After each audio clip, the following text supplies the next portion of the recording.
If you've made your mind up to love, nobody can stop you. They can say all sorts of hard things about you. They can treat you in a very mean, miserable way. But they cannot stop you loving. Is that right? Nobody can stop you. The perfect example of that is Jesus. They did everything to him. They beat him. They put a crown of thorns on his head. They gave him vinegar to drink. They beat him. They abused him. They reviled him. They pierced his hands and his feet. But one thing they could not do was what? They could not stop him loving. He loved them to the end. You see, if you love with that kind of love, nobody can stop you. It's the perfect law of liberty. You are the only really free person on earth, because nobody can stop you doing what you want to do. Isn't that wonderful? I mean, I'm impressed when I think about it. Nobody can stop you. That's why it's called the perfect law of liberty. I share something which God sometimes impels me to share. It's very difficult to share. It's very painful. But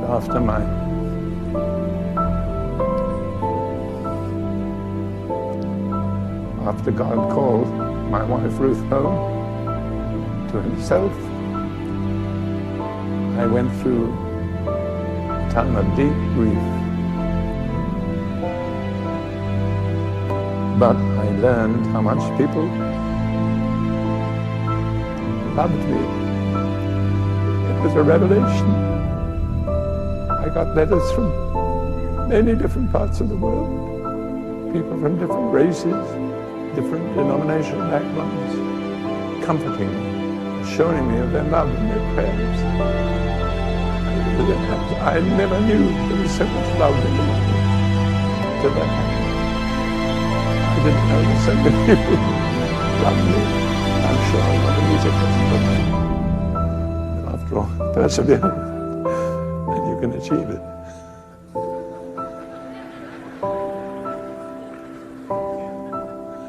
But I got one letter from a lady, I don't even remember her name. And she directed me to Psalm 84, verse 6. It says in verse 5, "Blessed is the man whose strength is in you, whose heart is set on pilgrimage." In other words, he has no permanent residence in this world. He's on a pilgrimage from one world to another. And then it says about these people, and this is the verse the lady quoted to me, "As they pass through the valley of Baca, they make it a spring. The rain also covers it with pools." Now you need to know that Baca is the Hebrew word for weeping. You can't understand that psalm unless you know that. So as they pass through the valley of Baca, they make it a spring. And what this lady said to me was this: you may have to pass through the valley of weeping, but you don't have to stay there. And that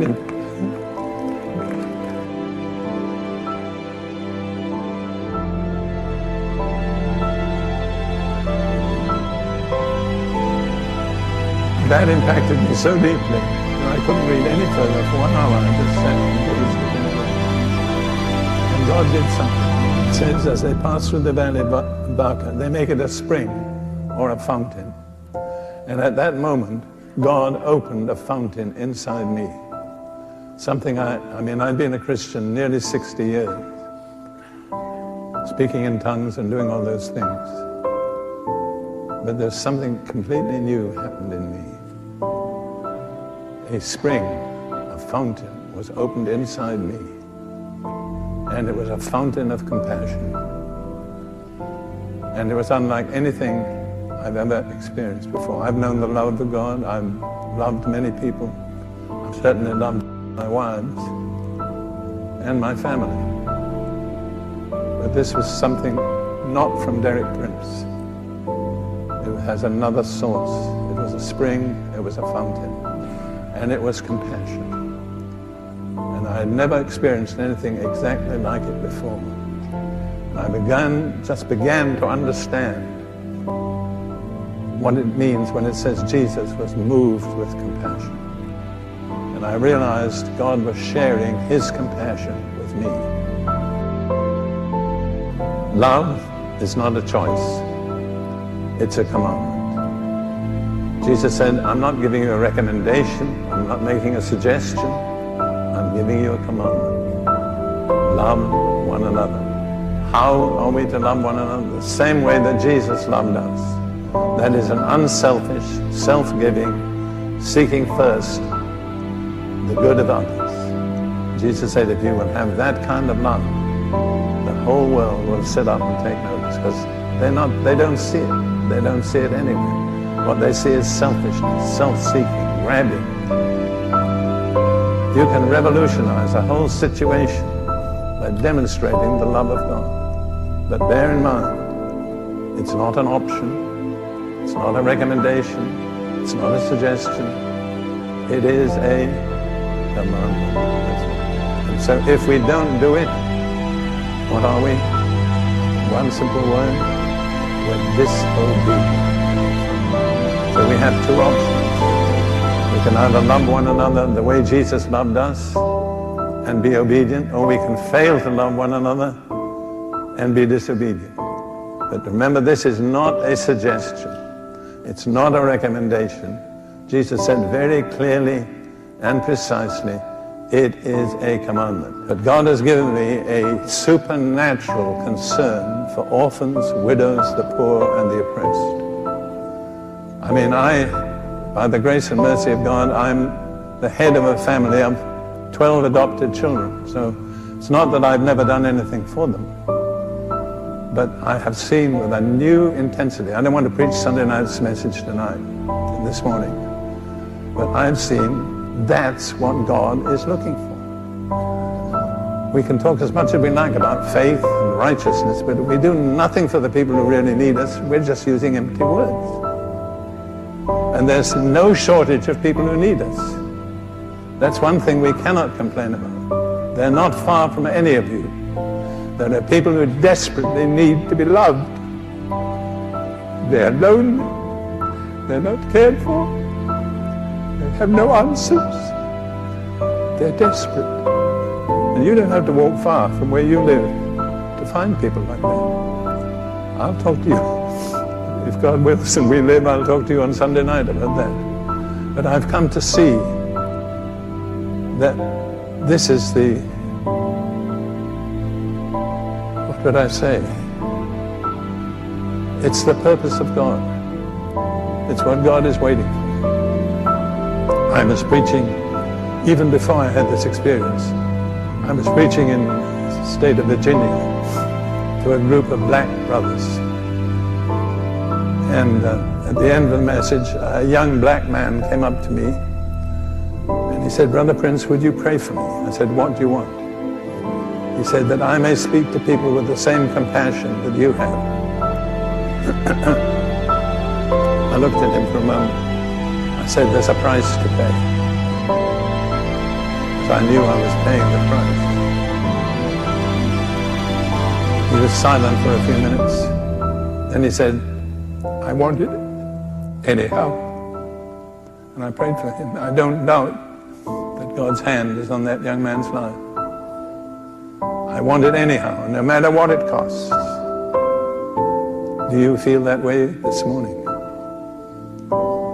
There's this fountain that God sovereignly will open up in you. It's not under your control. You don't decide when it will happen.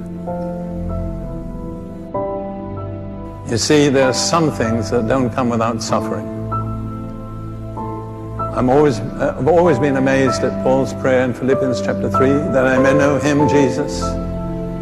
That's wonderful. We all say that. And the power of his resurrection. Well, we all say that. But the next verse, and the fellowship of his sufferings. And many, many times I said to the Lord, as I read that verse, Lord, I don't know that I can really say that. Do I really want to know the fellowship of your suffering?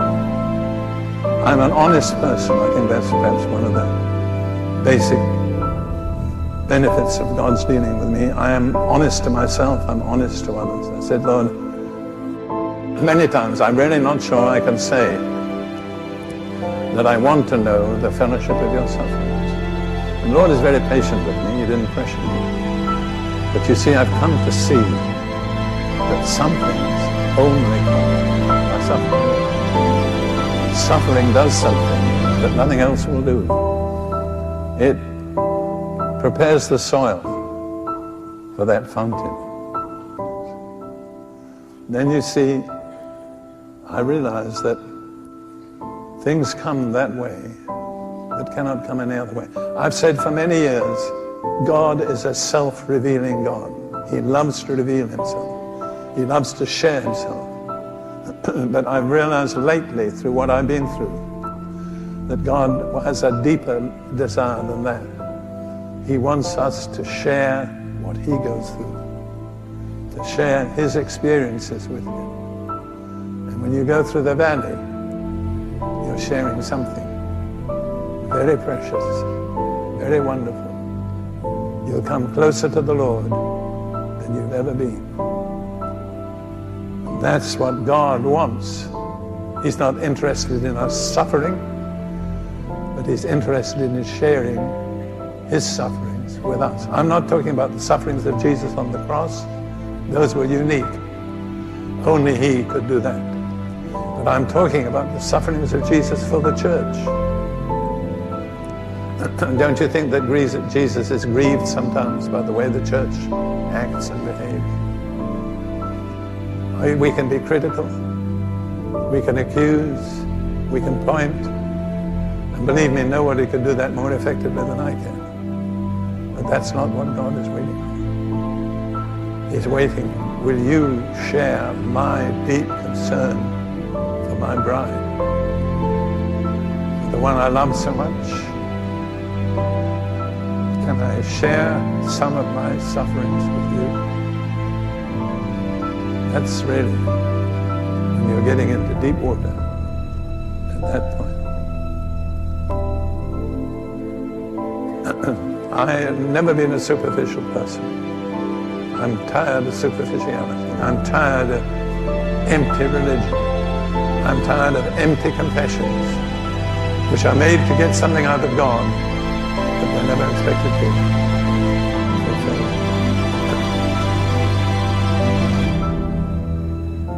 I really believe God has sent me here at this time to confront you people with a decision. How shall I express the decision? Lord, no matter what it takes, open that fountain in me. I don't want to be superficial. I don't want to be just a churchgoer. Lord, I want to bring joy to your heart. I want you to be satisfied with me, not with what I do, but with me. I want to share fellowship with you in the deep places. When the Spirit of God moves, it's the humble that get blessed. It's the people that have no claims, no pride, no self-righteousness. Lord, here I am. I'm just a pool. Fill me.